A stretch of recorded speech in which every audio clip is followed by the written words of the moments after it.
తిరుగుబాటు చేద్దాం. రాజులు, రాణి, కమాండర్స్ ప్రజల్ని చాలా ఇబ్బంది పెట్టారు అని భరణి ఎమాన్యుల్ దగ్గర బాధపడ్డాడు. దాంతో ఎమాన్యుల్ ఈ రోజు మనం ఏం చేయొద్దు, తిరుగుబాటు చేద్దాం అని సలహా ఇచ్చాడు.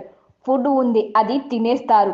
మమ్మల్ని కంటెండర్స్ చేయనప్పుడు మేమెందుకు చేయాలి, మేం చేయం అని తిరగబడదాం అని అన్నాడు ఎమాన్యుల్. దాంతో సుమన్, ఇమ్ము, భరణి, గౌరవులు తిరగబడ్డారు.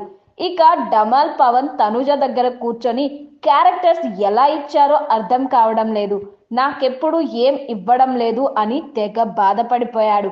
క్యారెక్టర్స్ ఇలా ఇచ్చారేంటి అంటే, రీతుని రాణిని చేసి నిన్ను రాజుని చేస్తే రాజ్యంలో కామకేలి సాగించే వాళ్ళ, కమాండర్గా ఉన్నందుకే ఇంత బాధపడిపోతే పనులుగా ఉన్నందుకు వాళ్ళెంత బాధపడాలి. శుభ్రంగా రీతు రాణిగా ఉంది కాబట్టి డమాల్ పవన్ ని రాజును చేస్తే ఇద్దరు కలిసి రాజ్యంలో రసకేలి చేసేవారు. అది మిస్ అయిందనే తెగ బాధపడిపోయాడు డమాల్ పవన్. నీ బాధేంట్రా, నువ్వే అలా అంటే నేను ఏమనుకోవాలి, ఏడవాలా అని అన్నది తనుజ. నీకేంటమ్మా, వీకెండ్లో నాగార్జున వీక్ మొత్తం బిగ్ బాస్ లేపుతూనే ఉన్నాడుగా, ఇంకేం కావాలో ఏంటో మరి. అటు ప్రజలుగా ఉన్న ఇమ్ము, భరణి, సుమన్, గౌరవులు తిరుగుబాటు బావుట ఎగరవేశారు. మేం పని చేయమని, పనోళ్ళకి తిండి నీళ్లు ఆపేద్దాం, అమ్మ దత్తపుత్రిక.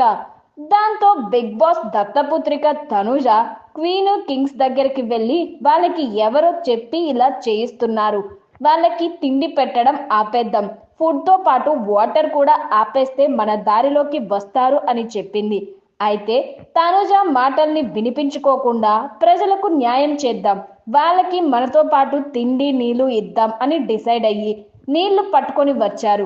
మీరు సంతోషంగా ఉంటే మేం సంతోషంగా ఉంటాం అంటూ రాజీకి వచ్చారు. అయితే ఎమాన్యుల్ మాత్రం అస్సలు తగ్గలేదు. నిన్నటి నుంచి మేం నిరాహార దీక్ష చేస్తుంటే ఇప్పుడొచ్చారా, రాజుల నిరంకుశత్వం నశించాలి అంటూ స్లోగన్స్ పెంచాడు ఎమాన్యుల్.